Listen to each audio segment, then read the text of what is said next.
En 2026, il y a plusieurs fois plus d'hypnothérapeutes qu'en 2019 et pourtant la plupart n'en vivent pas. Ce n'est pas la compétence qui manque. C'est que le marché a changé dans les 5 dernières années et que 90% des gens appliquent encore la stratégie de 2019. Ce n'est pas ta faute, personne ne t'a mis à jour. Reste jusqu'au bout, parce que ce que je vais te montrer sur les clients en 2026, c'est exactement l'inverse de ce que les autres vidéos te disent. On voit les 4 points dans l'ordre, ce qui a changé sur le marché et pourquoi c'est crucial, quelle formation choisir maintenant, combien tu gagnes vraiment la première année, et comment tu trouves tes clients en 2026 parce que ce qui marchait avant ne marche plus. Je tiens ces 4 points jusqu'au bout. Point 1. Ce qui a changé. L'hypnothérapeute accompagne les gens vers un état de conscience modifié pour les aider sur le stress, le sommeil, les phobies, l'arrêt du tabac, la confiance. Tu n'es pas un médecin, tu ne soignes pas de pathologie lourde, tu accompagnes le changement. Ce qui a changé en 2026 ? 3 choses, et il faut les comprendre en détail parce que c'est tout l'enjeu. 1. Le public est beaucoup plus informé. En 2019, les gens ne savaient pas trop ce qu'était l'hypnose, aujourd'hui ils ont vu 100 vidéos hypnose TikTok, des spectacles, des trucs sensationnels et ils arrivent avec des attentes faussées, du genre « je vais m'endormir et tout va disparaître ». Ton premier job, désormais, c'est de désamorcer ces idées fausses avant même la séance. 2. La concurrence a explosé. Il y a plusieurs fois plus d'hypnothérapeutes qu'il y a 5 ans, parce que la formation s'est démocratisée. Te lancer sans te différencier, c'est être invisible. 3. Et c'est le plus important, en 2019, un cabinet pouvait vivre uniquement du bouche à oreille local. En 2026, avant de t'appeler, la personne tape ton nom, regarde ta tête, lit tes avis, écoute comment tu parles dans une vidéo. La confiance se gagne en ligne, en amont. Si tu appliques la stratégie de 2019, attendre que ça se sache, tu attends un téléphone qui ne sonne pas. Côté légal, hypnothérapeute n'est pas un titre protégé. Tu peux exercer sans diplôme d'État, mais tu dois rester dans ton couloir accompagnement, pas soin médical. Point 2. La formation. L'hypnose ericksonienne reste la base la plus demandée. Une formation sérieuse, c'est plusieurs mois, avec énormément de pratiques en binôme parce que l'hypnose, ça s'apprend en faisant, pas en regardant. Les 3 critères, toujours les mêmes. Heures de pratique réelle ? Formateur qui exerce vraiment ? Et est-ce qu'on t'apprend à gérer ton cabinet, ou juste les inductions ?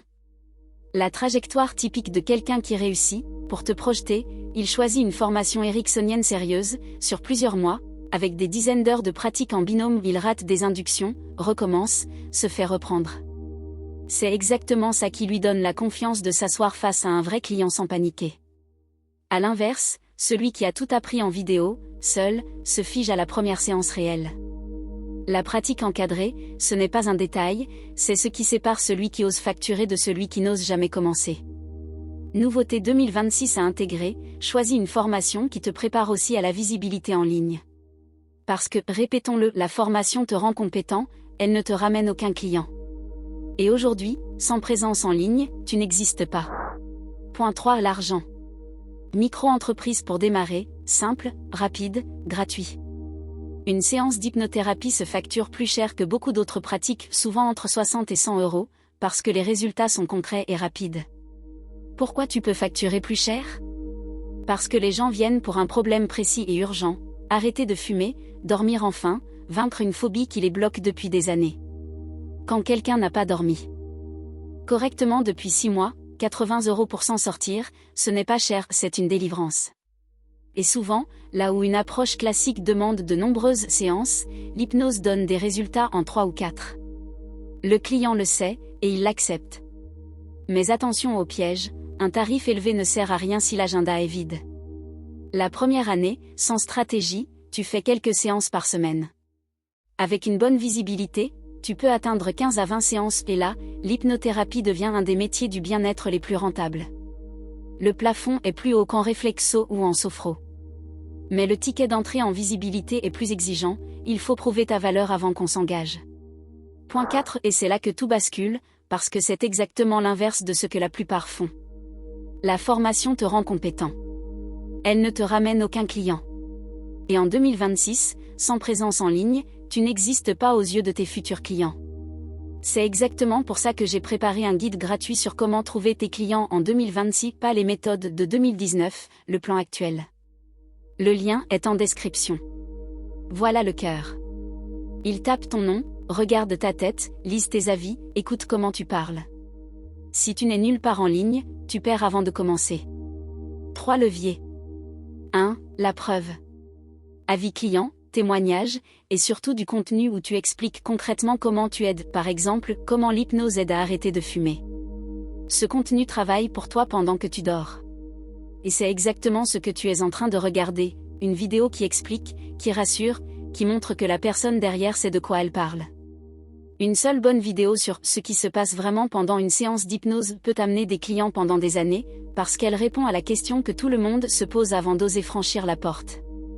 Le principe à retenir, chaque contenu que tu publies doit répondre à une vraie peur ou à une vraie question de ton futur client. Tu n'es pas en train de faire du marketing, tu es en train de rassurer quelqu'un, à l'avance, gratuitement. Et celui que tu as rassuré gratuitement est celui qui paiera pour venir te voir. 2. Réponds aux peurs. Les gens ont peur de perdre le contrôle. Casse cette croyance dans ton contenu et tu désamorces 80% des objections avant le rendez-vous.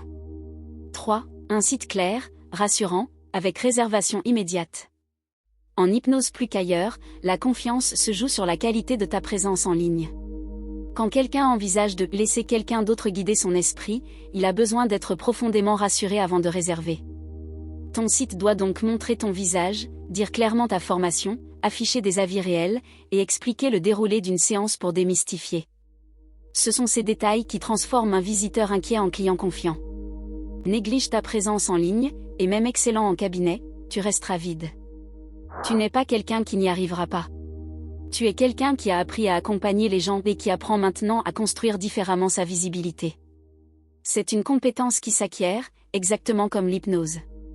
La différence entre celui qui remplit son agenda et celui qui attend, ce n'est pas le talent. C'est cette étape-là.